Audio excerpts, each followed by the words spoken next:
नगर निगम मंडी को भी क्या कहना चाहेंगे आप?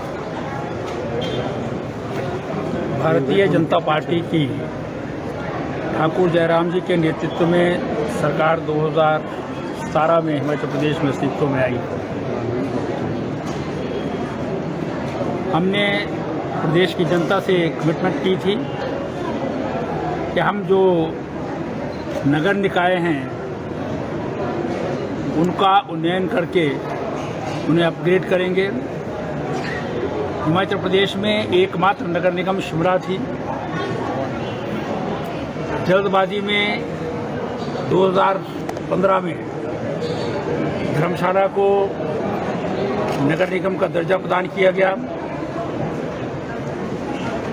लेकिन ठाकुर जयराम जी के नेतृत्व में सरकार ने निर्णय लिया कि हिमाचल प्रदेश के जो बड़े बड़े शहर हैं उनको भी नगर निगम में जो है परिवर्तित किया जाए, और उस निर्णय के अनुसार मंडी नगर परिषद से अपग्रेड होकर के नगर निगम बनी है। और नगर निगम में बनने से बहुत सारी जो योजनाएं हैं जो शहरी क्षेत्रों के लिए लागू होती हैं उसमें मंडी भी शामिल हो गया है। सारे देश भर में माननीय प्रधानमंत्री नरेंद्र मोदी जी ने पहले अमृत प्रोजेक्ट जो है वो लिया था,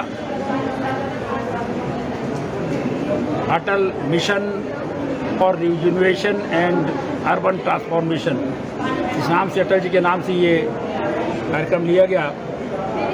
और उसमें क्योंकि शिमला शहर को फर्स्ट राउंड में स्मार्ट सिटी बनना था, लेकिन पिछली सरकार द्वारा जो है वो अंकों में जानबूझ करके जो है वो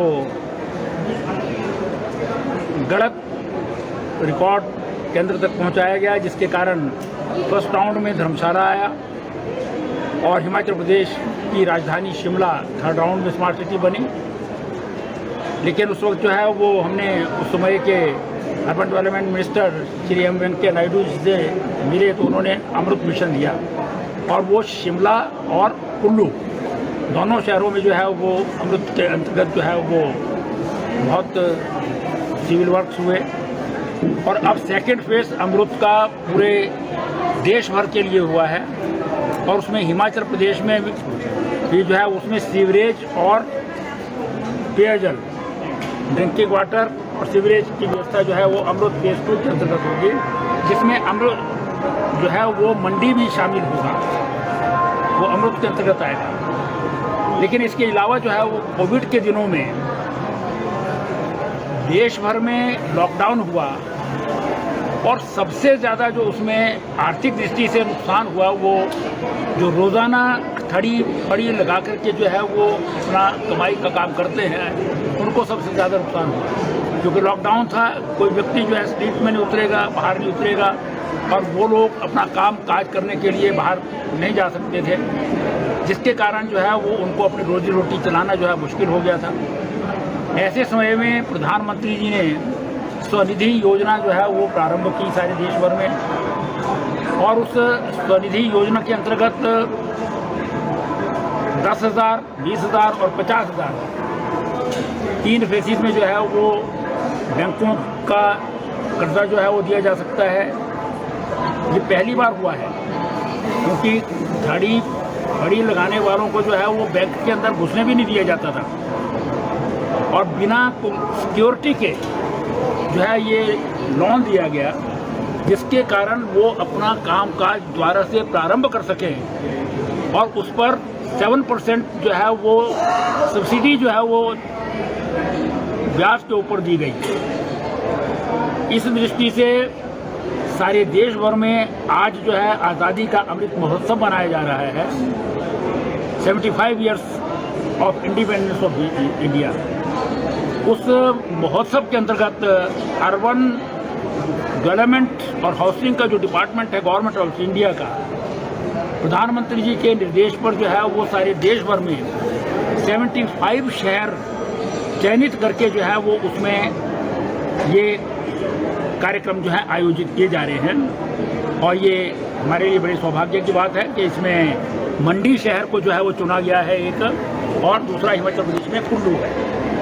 तो इस कार्यक्रम के अंतर्गत आज गवर्नमेंट ऑफ इंडिया के भी अधिकारी आए हैं और हमारे नगर निगम के द्वारा जो है वो इस कार्यक्रम को यहाँ पर आयोजित किया जा रहा है, जिसमें आप देख रहे हैं कि यहाँ स्टॉल्स लगे हैं जो हमारे खड़ी थड़ी वाले हैं। शायद आप लोगों ने इनको जो है वो शेरी मंच पर या अन्य स्थानों पर देखा होगा। कोई चाट बेच रहा है, कोई भेलपेरी बेच रहा है, कुछ जो है SFGs हैं हमारे, जो सेल्फ हेल्प ग्रुप्स हैं, उनमें महिलाएं काम करती हैं। और जो पहला ही हमारा स्टॉल है उसमें लगभग 1.5 करोड़ रुपए की उनका जो है वो टोटल उसका टर्नओवर है। तो इस प्रकार से जो है महिला सशक्तिकरण की दृष्टि से जो है वो काम किया जा रहा है। तो लगातार 2014 से जब नरेंद्र मोदी जी ने पहली बार जो है वो भारत के प्रधानमंत्री के रूप में जो है टेक ओवर किया था, उसके बाद जो आम गरीब लोग हैं उसके लिए जो है गरीब कल्याण के कार्य जो हैं वो ले रहे हैं। सेवा और गरीब कल्याण जो है वो उनका ध्येय वाक्य है और उसमें सबका साथ, सबका विकास, सबका विश्वास और सबके प्रयास से जो है ये कार्य हो रहे हैं। तो छोटे से छोटा व्यक्ति जो स्ट्रीट में काम करता है, जो वेंडर के रूप में काम करता है, कहीं भेलपूरी बेचता है या छोटा जो है वो टिक्की बेचता है या गोलगप्पे बेचता है, उनकी भी चिंता जो है वो देश का प्रधानमंत्री करता है, क्योंकि वो खुद जो है वो ऐसे परिवेश से आए हैं जहाँ पर उन्होंने गरीबी को खुद देखा है और जिया है। और इसी प्रकार से हिमाचल प्रदेश में भी जो हमारे मुख्यमंत्री हैं, इसी प्रकार के परिवेश से निकल करके प्रदेश में जो है वो जो आम छोटा सा व्यक्ति है, जिसको स्वास्थ्य की आवश्यकता है, उसके लिए हिम केयर की व्यवस्था करते हैं, जिसको कहीं बिजली का बिल नहीं दे सकते हैं, हिमाचल में बिजली सरप्लस होती है और बड़ी सस्ते भाव पर बाहर बेची जाती है, उसको उन गरीब लोगों को जो है 125 यूनिट तक फ्री में देते हैं। तो इसी प्रकार की जो है योजनाएं हैं और ये स्वनिधि योजना भी इसी का एक पार्ट है। और हिमाचल प्रदेश जो है इस स्वनिधि योजना के कार्यान्वयन में हिंदुस्तान भर में जो है वो दूसरे स्थान पर है।